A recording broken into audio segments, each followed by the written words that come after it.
Good morning, everyone. I'm Julie Livingston with Want Leverage Communications, here for another installment of PR Patter, conversations with people across my marketing and public relations network on topics that hopefully matter to you.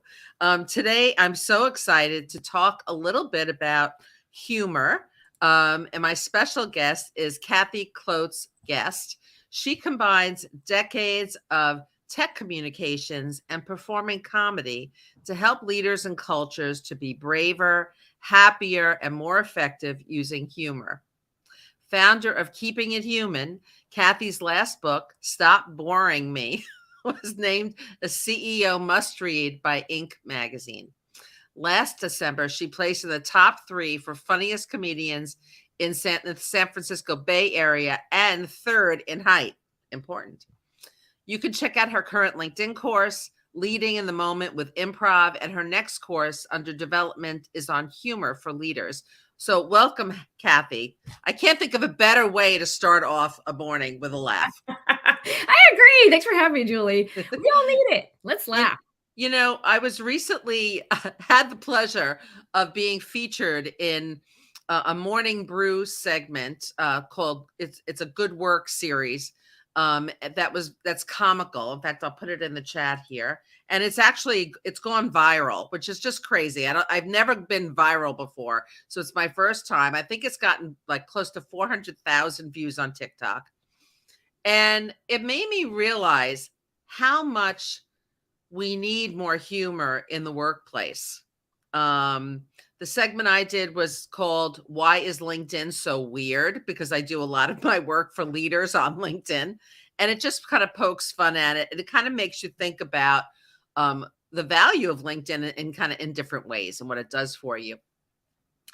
But as a leader myself and having led marketing communications teams over 3 decades, you know, I've realized the importance of humor and when it's not there, you know, I've worked for leaders who are very like serious all the time.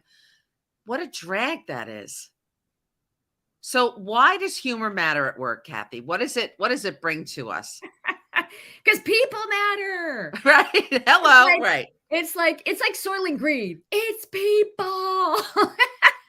We're always dealing with people, as you well know, Julie, given the work that you do in PR. And you're always thinking in stories, and it's people. People at the end of the day do people stuff. And I used to joke that LinkedIn was where humor goes to die. And I think, and a lot of companies are that way. And I think, look, COVID happened.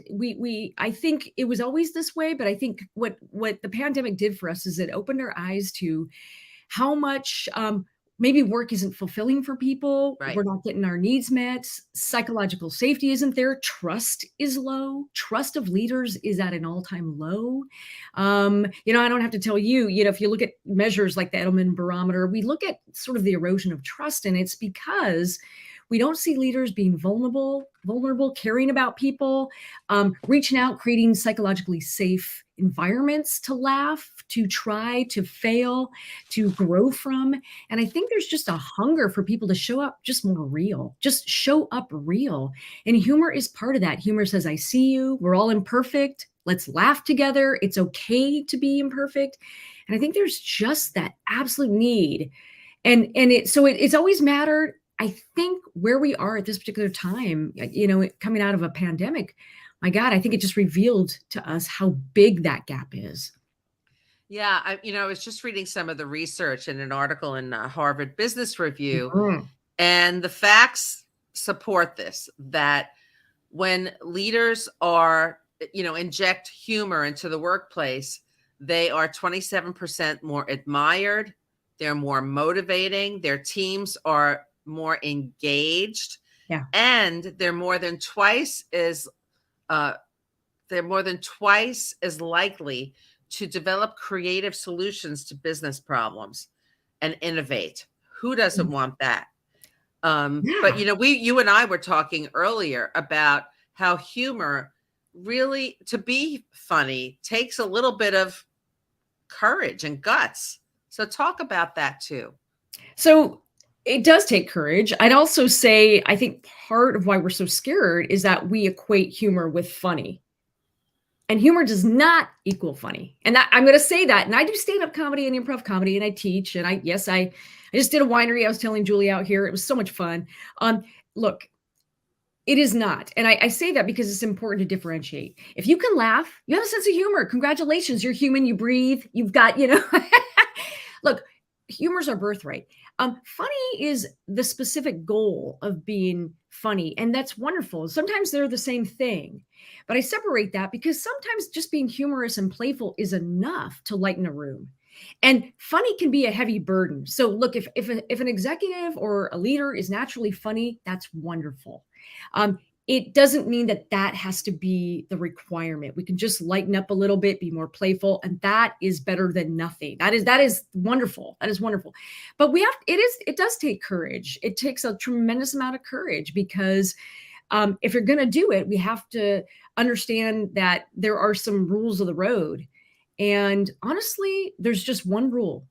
I could give you 50 rules, but I won't do that because the thing is, people are already scared of the idea of humor at work. They're scared. And so the more rules we give, the more people get in their head. Very simple. Here's my litmus test. If you are bringing people together with your humor, your jokes, your stories, whatever expressions of humor, if you're bringing people together, lifting them up, making them laugh at a common human situation or your human situation, that's great. That's a thumbs up. If in fact your humor comes at the expense of people and putting them down, that's Right. bad. And that is honestly, that is the single greatest litmus test that I have found in my experience to be true.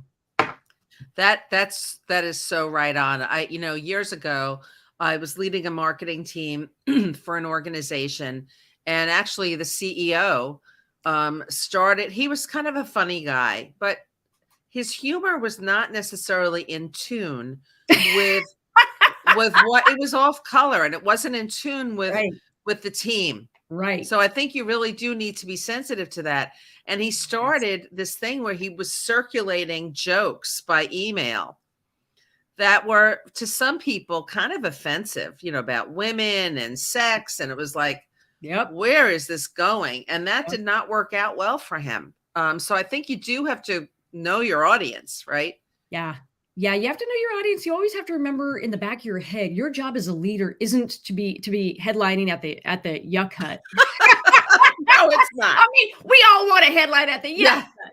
But here's the thing. Your number one goal as a leader is to build rapport, trust, and psychological safety. And if your humor, because you think your job is to, be the headliner at an event, then you're missing the point, because humor is to advance, to bring your people into greater trust and relationship and safety. And humor has to advance that goal. So anything that undoes that goal, well, it's not okay. And the rules are different. I mean, if I'm doing stand up, yeah, I might say a few things, that I wouldn't say if I'm doing a corporate gig, but know what stage you're on. And I think the number one thing we always have to be mindful of is, does this advance trust? Does this build on relationship with people? And teams need that trust. So your humor has to always keep that in mind. Yeah. I've worked, I work with a lot of CEOs on developing their executive presence on LinkedIn specifically, and Mhm. through their thought leadership, and getting them placed in news articles, et cetera. Yeah. And I find that when they have like a warm kind of sense of humor, and we can bring that out through the language they use, through even, images of them, you could see it in somebody's headshot. Right? What the way you smile, Yeah. kind of that twinkle in your eye, it really does emanate a type of warmth, and it establishes a connection that's palpable. Yeah, it really does. It's empathy. It's empathy and it's approachability. And there are studies that have been done, and I know, Julie, this is right up your alley for what you do. Lots of research shows that when we look at leadership, we look at things like warmth and competence. And competence matters, but it's pretty binary. I mean, you either are competent or you're not. So at a certain point, okay, you've checked the box. But the real difference in connection with teams and leaders, at a certain point, competence is not relevant. What matters is warmth. And It's part of how you being connect with That's how people. you connect. And part of being warm is that humor. And can you admit that if you make a mistake, are you able to Yeah. be human about it? Are you able to not take yourself so seriously? Take what you do seriously, but don't take yourself seriously every minute, right? Nobody. This is not. This Not at all. is I not. mean, I think, it used to be that, well, and maybe some places are still like this. You go to work, it's very Mhm. serious, but when you can, yeah, people at work are looking to achieve serious goals. Yeah. But if you can have fun while doing that, Mm. isn't that the most incredible motivator? I mean, how many people do you know who really look forward to going into the office or working remotely and connecting with their teams because they know that there's going to be a bit of fun in Yeah. it? We need fun. And, I think in the past, somehow, somewhere along the line, fun got a bad rap. And I think part of it is because of probably leaders that, did send out these, like copy all on these inappropriate jokes. And they were like, that's funny. And I'm the leader. No, it's not funny. But I think if we just step back and realize that, playfulness and the ability to make mistakes and then learn from them and be imperfect and connect with each other on that is so important to team trust and to the psychological safety for people to speak up and to give ideas and to not feel judged by them, that we cannot have innovation without fun and playfulness. We can't. No, And you really can't. One of the things yes. when I'm working on an executive's LinkedIn profile, for example, I often say, let's bring out the human in that person Yeah. because I want them to be seen as approachable, accessible, and Mhm, real, mhm. not a Barbie doll, not a figurehead, but a human Mhm. being Yeah. who has, really gotten through some hurdles, has had phenomenal successes, and has done interesting things. And Mhm. that's really what I think makes a real leader. Yes, yes, and our job as leaders, I think sometimes we get carried away with this kind of thought leader, and with all the gravitas of my Yeah. finger quotes, because it sounds so serious and so, ugh. But I think at the end of the day, nobody will follow you if they don't like you and trust you. And, laughter builds trust. Laughter is the shortest distance between two people. And the thing is, laughter is the single greatest predictor of a healthy environment. If you walk into an environment, and I can walk in and I can be in an environment less than 5 minutes, Julie, and I can tell you if it's Oh, healthy or not. sure. And I can tell you because the biggest bellwether of that, the single greatest predictor is laughter in that environment. Organic, not the fake, like, oh my God, this thought leader is needy. We better laugh at his joke. But like organic, true, I'm Right. You can human. see it in people's faces and you See can it. just feel the vibe. You can see it, you can feel it. You can't fake that stuff. Yeah. So Kathy, how can CEOs and other leaders, what can they do to advance humor in the workplace? Mhm. Honestly, yeah, show up. First of all, show up as that. Talking about it, yes, making it safe, but model it. Show up and not take yourself so seriously. Um, Lighten up. If you make mistakes, admit it. If you want the place to celebrate imperfection, show up and talk about it and model that. Make it safe. Let people know. Let people know. Share stories Uh, far and wide I was just internally. going to ask you about that. So how does Yes. storytelling play into bringing humor Stories forth? are everything. Look, stories are social proof. And stories show and better than me telling you that this is a safe environment. So sharing stories is really critical. Share stories of screw ups or funny things, or bring it in and show stories of imperfection, or maybe your team tried something and it didn't work, but they learned a big lesson. Get good at telling stories that are humorous and that are real. And we don't have to be funny at a microphone. We can just tell really great stories in our teams to lift people up. So stories are absolutely everything. And leaders, more than just, even being great joke tellers, should learn how to tell stories of social proof. That's how we show. We don't tell, we show. And how do stories prompt Yeah. different kinds of thinking. Yeah. Well, stories are everything. I think if we can move people and inspire people, we let them know that, yeah, it is safe here. It is safe here. And those stories can be of people who maybe tried something and it didn't work, but that team survived and lived to tell the tale. And this is what they learned from it. So the behavior we want to reward and we want to see, we've got to tell stories that inspire more of that. So whatever we want in that environment, let's get good at the prompts, the inspirational prompts and the stories that show that it's okay to fail here. It's okay to try things. It's okay to be human, and we value that. Think of stories as social proof. So what do you want to see more of? Let's start telling those types of stories. Yeah, Yeah. that I think that they can inspire people Oh, and teams to really be creative and unafraid to put forth new ideas. And um I think that when there is this sense of calm and like I could be me yeah. in the workplace, it really gets people to pull together more, um, and to be more agile and resilient. Mhm. And they're able, they can, I don't know, when you're more at ease, the ideas start flowing. Yes. Yes, and it comes from a belief that I'm gonna be okay. If I make a mistake and show up and it doesn't work, I'm gonna be okay. And Yeah, I've worked with leaders who admit, look, we tried something and it didn't really work. So, okay, team, so let's huddle and let's figure something out, yeah. and so that we can get past this and do it a different way. Yeah. Yeah, can we laugh? Can we learn from it? And those are the things that signal to everybody in the organization that it's okay. That's the social proof people need.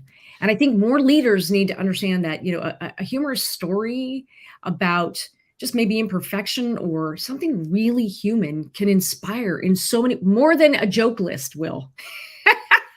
Yeah, I think that jokes are not really, I think that what you're saying is that telling jokes is not necessarily, it's not really about bringing humor into the workplace, but It can be. It could be. it can be, right, if you're Could be. selective and strategic about it. Exactly. And so humor is bigger than jokes. Jokes are a part of humor, and I love jokes. And if you're a great joke teller, do it. But I think it's bigger. Humor is playfulness, it's stories, it's whatever brings people together to celebrate imperfection. So that could be a lot of things. And jokes are just a small, small part of it. So how could what kinds of, I mean, you teach improv. Are there Mhm. certain kinds of exercises or activities that could help leaders to bring humor into the workplace and make it kind of part of the regular of the culture? Absolutely. So, really quickly, there's something that was done, a study by Rod Martin, a psychologist, about 20 years ago, and from that research, he developed what's called the four humor styles. Now, there's many humor styles, but basically everything bubbles up into four styles, and it has to do with individual and team.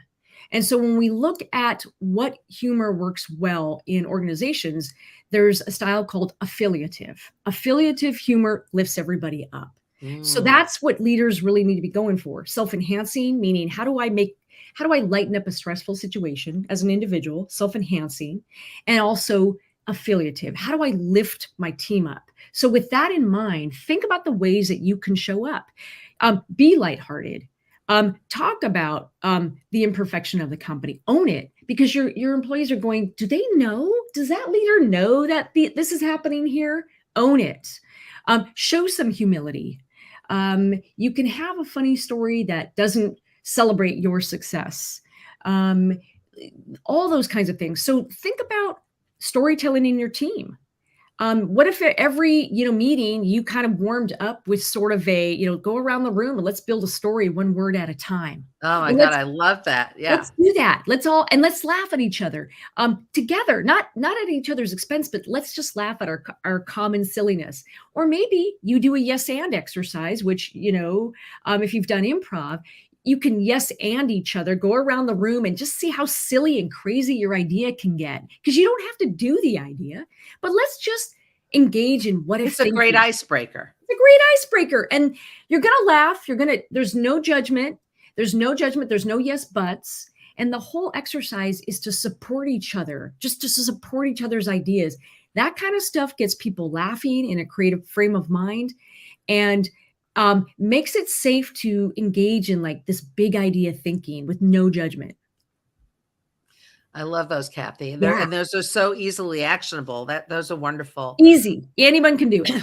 I do find that when I'm working with a leader, on their communications and, positioning them as a thought leader, as a subject matter expert, I find that they are so much more easily promotable when they come across as human, when they're smiling and they're engaged with people, and they Mhm. really kind of are able to get to take the pulse of the people they work with. And I think that has so much to do with, really being able to be funny, not funny, but humorous. Yeah. And funny's great. And if you are really good at being funny and affiliative, meaning remembering that your goal is to lift people up, if those coincide for you, that's awesome. If you're not a great joke teller, that's okay, but you're a great storyteller. Ooh, that's great too. That's great too. And Yeah. if you can do that, what you're really doing is, to your point, it's you're building trust. You're building trust and togetherness and connectedness, and that is what teams really desperately need. How do I Yeah. feel? How does Yeah. this leader make me feel? I find in pitching those kinds of leaders to the media, for Yeah, example, that they have more credibility because of the way they tell stories with a little bit of a twist. They are more yeah, apt to be asked to do media interviews, broadcast interviews, podcast interviews, and speaking engagements yeah, because they're able to bring that humor into any situation and connect with an audience. So it is yeah. a great and very vital business skill to have. It's huge. It cannot be underestimated. The benefits you talked about earlier, it's innovation, it's approachability, it's competence, it's warmth. All those things are needed for leaders to lead. I mean, you're not a leader if no one wants to follow you. No, you're not. You're not. You turn around and nobody's there. Yeah, nobody's there. It really is. I think we have to get away from this idea of a leader just being impenetrable and impervious to showing emotion and all this stuff. And I think we all know, as you said, the best leaders are able to really understand the humanity and the emotions of their audiences, and that's what we're looking for. We're looking for that awareness. And humor is emotional intelligence. Humor is EQ, folks. And I think that we're afraid of it. It's changing, and it's my goal. Part of my mission is to change it. But I think what we're starting to see is that people go, "Oh yeah, the smartest leaders with the highest emotional intelligence, they get that it's a people skill," and that's exactly right. Kathy, this has been such a fun conversation. Ah, I'm so glad that we connected, and me thank too. you for getting up so early at the crack of dawn. Got my Um, coffee. this was a pleasure, and I hope you'll come back sometime. And everyone, stay tuned. We'll have another edition of PR Pattern next week. Thanks, Julie.